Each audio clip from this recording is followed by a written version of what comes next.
L'édito politique sur Europe 1 avec Le Figaro. Bonjour Alexis Brézet. Bonjour Dimitri, bonjour à tous. Alexis, la constitutionnalisation de l'IVG a donc été votée hier à une très large majorité par le Congrès de Versailles. Sur tous les bancs politiques, on a salué le caractère historique de l'événement. Partagez-vous ce sentiment ?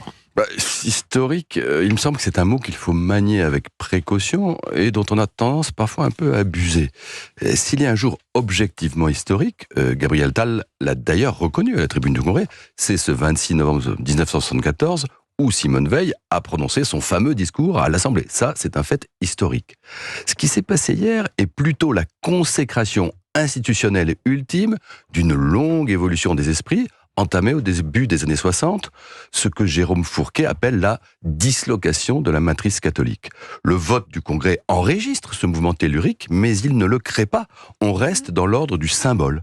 Un symbole positif pour la très grande majorité des Français attachés à ce qu'ils considèrent comme un nouveau droit des femmes, un symbole malheureux pour ceux qui estiment qu'une telle disposition n'a pas sa place dans la Constitution, et aussi pour ceux dont la conscience, pour des raisons religieuses notamment, est heurtée par l'IVG, et qui ont le droit de le dire, ça n'est pas un délit, il ne faudrait pas que ça le devienne, mais au total, un symbole, disons-le, qui n'aura à peu près aucune conséquence. Qu'est-ce qui vous fait dire que ça n'aura aucune conséquence ?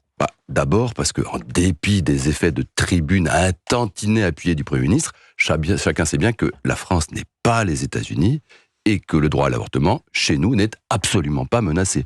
Aucun parti, aucun responsable politique ne le propose ni explicitement ni implicitement.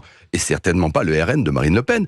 Elle a, rappelons-le, voté pour la révision avec la très grande majorité de ses troupes. Ensuite, parce que cette révision ne changera absolument rien au droit positif existant. L'avortement était inscrit dans la loi Veil, dans l'article 16 du Code civil. Le Conseil constitutionnel lui reconnaissait déjà depuis longtemps le caractère éminent de liberté fondamentale. Son inscription dans la Constitution ne change rien. La liberté pour une femme de mettre fin à sa grossesse ne sera demain pas mieux garantie. Il faut juste espérer que la liberté de conscience des médecins et des sages-femmes ne le sera pas moins. Le garde des Sceaux l'assure, mais c'est à surveiller de près. Alors pour Emmanuel Macron, c'est tout de même, Alexis, une victoire politique. Ah, c'est vrai, c'est la première révision constitutionnelle qu'il mène à son terme. En 2018, rappelez-vous, il avait fait une première tentative qui portait notamment sur la diminution du nombre des parlementaires. Et elle avait disparu corps et biens dans les remous de l'affaire Benalla. Cette fois, le président a rebondi habilement sur la décision de la Cour suprême américaine.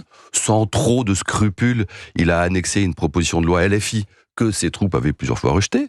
Et à la fin, l'affaire est votée sous les applaudissements. Alors, vu le sujet, ce n'est ni une surprise ni un exploit, mais enfin, par les temps qui courent, de telles satisfactions sont plutôt rares. Est-ce qu'il en tirera un bénéfice politique sur le moyen ou le long terme ? Là, je serai moins affirmatif. Je vais vous poser une question, Dimitri. Estimez-vous que Jacques Chirac est pour quelque chose dans l'abolition de la peine de mort ? Non. A priori, non. Non, vous dites, et c'est logique, non, l'abolition de la peine de mort, c'est l'œuvre de Robert Badinter et de François Mitterrand. Absolument. Eh bien, figurez-vous que Jacques Chirac a constitutionnalisé l'interdiction de la peine capitale. Depuis 80, c'était une loi, et puis le 19 février 2007, à la fin de son mandat, Versailles, exactement comme hier, avec la même unanimisme, c'est devenu l'article 66.1 de la Constitution, nul ne peut être condamné à la peine de mort. Tout le monde a applaudi, et tout le monde a oublié. Absolument. Alors que tout le monde se souvient de 81, de Robert Badinter et de François Mitterrand. Eh bien, je prends le pari, pour l'avortement, ce sera la même chose. On parlera encore de la loi de 1975, de Simone Veil et de Valéry Giscard d'Estaing, quand on aura oublié depuis longtemps le discours de Gabriel Attal et la révision d'Emmanuel Macron. L'édito politique sur Europe 1. Merci Alexis Brézet.